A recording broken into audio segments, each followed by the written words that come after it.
सभी लोगों का स्वागत है आपके अपने YouTube चैनल में।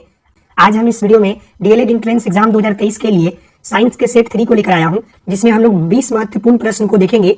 और आप सभी लोगों से निवेदन है कि आप सभी लोग इससे पहले अगर सेट 1 सेट 2 नहीं देखा है तो प्लीज आप वीडियो को देखिएगा। और यह 20 प्रश्न काफी इंपॉर्टेंट है, आपके प्रीवियस ईयर क्वेश्चन भी है इसमें। तो आप सभी लोगों से निवेदन है कि क्वेश्चन को पूरा कीजिएगा और कमेंट बॉक्स में जो है अपना स्कोर को बताइएगा कि आपके जो है कितने मार्क्स आ रहे हैं, क्योंकि बेहतर तैयारी करने के लिए जो है आप हमसे जुड़ सकते हैं। साथ ही साथ मोर देन प्रैक्टिस कीजिएगा तो आपका जो क्वेश्चन का टैली करने का जो आपका सोल्यूशन देने का तरीका है वो बदलेगा। साथ ही साथ क्वेश्चन बहुत सारे आपके दिमाग में रहेंगे, तो एग्जाम में वही क्वेश्चन आएंगे, आप आसानी से आंसर उसका दे सकते हैं। तो मोर देन क्वेश्चन का आपका प्रैक्टिस करना है, समझ गए, और वही क्वेश्चन जो आपके एग्जाम में आ सकते हैं। तो चलते हैं, इसमें 20 महत्वपूर्ण प्रश्न है। आप सभी लोगों को काफी यह सेशन पसंद आएगा, तो अगर नए चैनल पर है तो चैनल को सब्सक्राइब कर लीजिएगा, बेल आइकन को प्रेस करके अपने दोस्तों के साथ वीडियो को शेयर कीजिएगा। चलते हैं प्रश्न के ऊपर। यहाँ पर आपका पहला प्रश्न है कि निम्नलिखित में से कौन सा परमाणु का भाग नहीं है। अब यहाँ पर जो है बोला है कि निम्नलिखित में से बताइए कि कौन सा परमाणु का भाग जो है नहीं है। यहाँ पर ऑप्शन है आपका इलेक्ट्रॉन, प्रोटॉन, न्यूट्रॉन और यहाँ पर प्रोटॉन। तो बताइए, तो देखिए जो आपका परमाणु का भाग जो होता है वो आपका इलेक्ट्रॉन, प्रोटॉन और न्यूट्रॉन क्या होता है, लेकिन जो आपका ये प्रोटॉन है ना,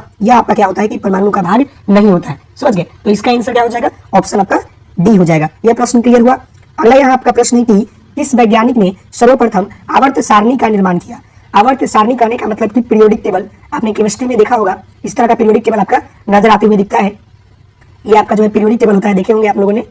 टोटल इसमें 114 एलिमेंट होते हैं, इस पीडीएफ इस तरह के होते हैं, इसके 4 टर्म होते हैं, ये भी आपको मालूम होना चाहिए, समझ गए। तो किस वैज्ञानिक ने सर्वप्रथम आवर्त सारणी का निर्माण किया। यहाँ पर है मुसली, फिर यहाँ पर है मेंडलीफ, रदरफोर्ड और डाल्टन। बताइए किसने किया। तो देखिए सर्वप्रथम जो है आवर्त सारणी यानी पीरियोडिक टेबल का निर्माण जो है मेंडलीफ ने किया था। किसने किया था, मेंडलीफ। तो इसका आंसर क्या हो जाएगा, ऑप्शन आपका बी हो जाएगा, समझ गए। अगले प्रश्न की ओर बढ़ते हैं। तो यहाँ देखिए अगला प्रश्न काफी इंपॉर्टेंट है, याद रखिएगा। यहाँ पर कि कास्टिक सोडा, ये प्रीवियस ईयर क्वेश्चन पूछा गया था कि कास्टिक सोडा का रासायनिक सूत्र क्या होता है। यहाँ पर Na2CO3, NaHCO3, NaOH, NaCl। बताइए, तो कास्टिक सोडा का जो रासायनिक सूत्र होता है ना, वो आपका Na2CO3 होता है। क्या होता है, Na2CO3। तो इसका आंसर ऑप्शन आपका ए नंबर हो जाएगा, समझ में आ गया। अगला यहाँ पर आपका प्रश्न है कि यहाँ पर है कि कौन सा मिश्रित धातु है।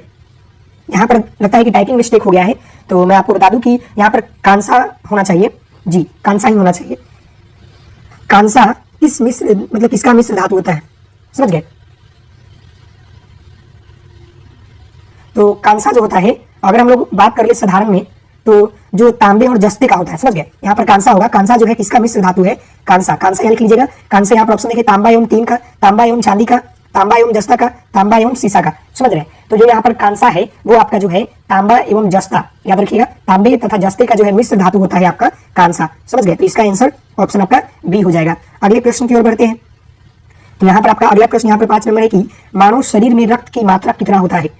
एक मनुष्य में जो है रक्त की मात्रा कितना होता है। यहाँ पर ऑप्शन है आपका 8 से 9 लीटर, 7 से 9 लीटर, 5 से 7 लीटर और 5 से 6 लीटर। बताइए कितना लीटर होता है आप सभी लोग। तो देखिए मानव शरीर में रक्त की मात्रा जो होता है वो आपका 5 से 6 लीटर होता है। और अगर परसेंटेज में पूछ ले कि मानव भार के जो है कितना प्रतिशत जो है रक्त होता है, तो 7% रक्त होता है, याद रखिएगा, समझ गए।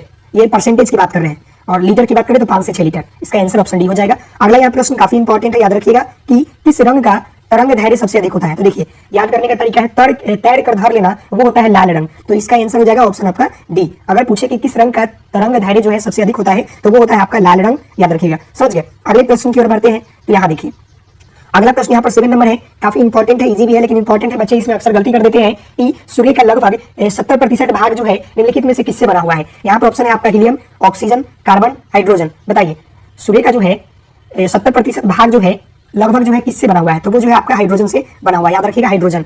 अगला यहाँ प्रश्न आपका है कि हाइड्रोफाइट्स होते हैं, ये आपका बायोलॉजी का इंपॉर्टेंट प्रश्न है कि हाइड्रोफाइट्स होते हैं समुद्री जीव, जलीय पौधा, जलहीन पौधा, पादप पौधा। बताइए क्या होता है। तो मैं आपको बता दूं कि हाइड्रोफाइट्स जो होते हैं वो आपका एक प्रकार का जलीय पौधा होते हैं, जो कि जल में जो पौधा देखते हुए तैरते रहता है या होता है, उसी को हम लोग हाइड्रोफाइट्स बोलते हैं, समझ गए। अगला प्रश्न काफी इंपॉर्टेंट ये भी है कि पेनिसिलिन क्या है। बताइए पेनिसिलिन क्या है, प्रकार बैक्टीरिया है कि वायरस है कि आपका फंगी है। बताइए कवक है कि सवाल है कि जीवाणु है। तो जो आपका पेनिसिलिन है वह जो है आपका एक प्रकार का कवक है। क्या है, कवक। तो इसका आंसर क्या हो जाएगा, ऑप्शन आपका बी नंबर हो जाएगा, समझ गए। अगले प्रश्न की ओर बढ़ते हैं। तो यहाँ पर आपका अगला प्रश्न यहाँ पर है कि पौधों की वृद्धि के लिए किनकी आवश्यक तत्वों की जरूरत होती है। मतलब कितनी आवश्यक तत्वों की जरूरत होती है। जैसे कि पौधों की वृद्धि के लिए मृदा चाहिए, वातावरण चाहिए, जल चाहिए, ऑक्सीजन चाहिए, फिर आपका सन चाहिए, खनिज चाहिए, पदार्थ चाहिए, बहुत सारी चीजें होती है। तो आपको बताना है कि पौधों की वृद्धि के लिए कितनी आवश्यक तत्व होती है, 10, 16, 6 और 21। तो मैं आपको बता दूं कि पौधों की वृद्धि के लिए जो है हमें 16 आवश्यक तत्वों की जरूरत होता है। तो इसका आंसर ऑप्शन आपका बी हो जाएगा। अगला यहाँ प्रश्न आपका है कि काफी इंपॉर्टेंट, याद रखिएगा, प्लाज्मा में जल का प्रतिरोध होता है। प्लाज्मा में जल का प्रतिरोध कितना होता है? 60%, 80%, 17%, 20% मतलब 70% और 90%, 90%। बताइए, तो प्लाज्मा में जो है जल का प्रतिशत जो होता है आपका 90% होता है, 90%। समझ गए? तो इसका आंसर ऑप्शन आपका डी हो जाएगा। अगले प्रश्न की ओर बढ़ते हैं। अगला प्रश्न काफी इंपॉर्टेंट है, याद रखिएगा कि पुरुष में पुरुष तत्वों के लिए कौन सा गुणसूत्र उत्तरदायी होता है? बताइए कि सबसे पहले गुणसूत्र कितने होते हैं? तो अगर आपसे पूछे तो 46 होते हैं। अगर जोड़ा में पूछे, जोड़ा पूछे तो आपका 23 जोड़ा होता है। और अगर पुरुष की बात करें तो पुरुष में XY होता है और मेल में X मतलब फीमेल में XX होता है। ये आपका जो है मेल और ये आपका फीमेल। तो यहाँ पर आंसर ऑप्शन बी हो जाएगा, XY।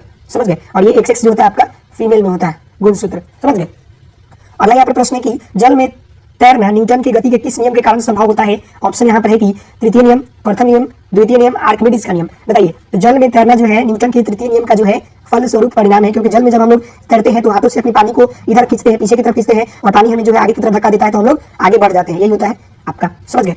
अगला प्रश्न की ओर बढ़ते हैं। तो अगला प्रश्न यहाँ पर देखिए, अगले प्रश्न यहाँ पर आपका क्या है कि काफी इंपॉर्टेंट है। एक लड़की झूले पर बैठी स्थिति में झूला झूल रही है। मान लीजिए कि एक यहाँ पर झूला लगा हुआ है और एक लड़की जो है बैठकर जो है झूला यहाँ पर झूल रही है। समझ गए? झूल रही है। उस लड़की के खाली हो जाने पर, मतलब सॉरी, उस लड़की के यहाँ पर खड़े हो जाने पर दोलन का आवर्त काल में क्या होगा? मान लीजिए कि एक लड़की बैठकर आराम से जो है स्थिति में झूला झूल रही है और अचानक वो खड़ा हो जाती है उस झूला पर, तो उसका जो दोलन का आवर्त काल होगा क्या हो जाएगा? कम हो जाएगा, अधिक हो जाएगा, भार पर निर्भर करेगा, अपरिवर्तित रहेगा। बताइए क्या होगा? तो मैं आपको बता दूं कि वह जो होगा आपका कम हो जाएगा। तो इसका आंसर हो जाएगा ऑप्शन आपका ए। समझ गए? अगला यहाँ प्रश्न आपका है काफी इंपॉर्टेंट है, याद रखिएगा। क्रिकेट की गेंद को किस कोण से, यहाँ पर कोण होगा, टाइपिंग मिस्टेक है, याद रखिएगा। यहाँ पर क्या होगा आपका? कोण हो जाएगा, कोण। समझ गए? ये वाला होता है कोण। देखिए, क्रिकेट की गेंद को किस कोण से मारा जाना चाहिए ताकि वो अधिकतम दूरी तक जा सके? तो देखिए, क्रिकेट की गेंद को जो है ना आप 45 डिग्री के कोण से, 35-45 डिग्री के कोण से, 36-45 डिग्री के कोण से जो है ना अगर मारिएगा तो क्या होगा कि आपका जो गेंद होगा ना वो अधिकतम दूरी तक जाएगा और अच्छा जाएगा। 45 डिग्री जो होता है 6 मारने का बेहतर तरीका होता है। समझ गए? अगले प्रश्न की ओर बढ़ते हैं। तो यहाँ पर आपका अगला प्रश्न है काफी इंपॉर्टेंट है कि किसके कारण आकाश जो है नीला दिखाई पड़ता है? पृष्ठ तनाव के कारण, आर्द्रता के कारण, परिवर्तन के कारण, परिकर्णन के कारण। तो देखिए, मैं आपको बता दूं कि आकाश जो है नीला इसलिए दिखाई देता है क्योंकि परिकर्णन के कारण, सबसे इसका मुख्य कारण क्या है? परिकिरण के कारण जो है हमारा आकाश जो है नीला दिखाई देता है। अगला प्रश्न काफी इंपॉर्टेंट है, याद रखिएगा कि साइड मिरर में कौन सा दर्पण का प्रयोग करते हैं? गाड़ी का जो हम लोग इस तरह का साइड मिरर होता है तो इसमें हम लोग कौन सा दर्पण का प्रयोग करते हैं? अवतल दर्पण, उत्तल दर्पण, गोलाकार लेंस, बेलनाकार दर्पण। बताइए, तो मैं आपको बता दूं कि साइड मिरर में जो है हम लोग उत्तल दर्पण का प्रयोग करते हैं। कौन सा दर्पण का? उत्तल दर्पण का। याद रखिएगा, गाड़ी के जो साइड मिरर होता है उसमें हम लोग उत्तल दर्पण का प्रयोग करते हैं। और अगला प्रश्न काफी इंपॉर्टेंट है, इसी से रिलेटेड 18वां प्रश्न भी जो है काफी इंपॉर्टेंट है, क्योंकि ये भी प्रश्न बार बार पूछ लिया जाता है कि कार की हेडलाइट में किस दर्पण का प्रयोग किया जाता है? अवतल दर्पण, उत्तल दर्पण, गोलाकार दर्पण, बेलनाकार लेंस। बताइए,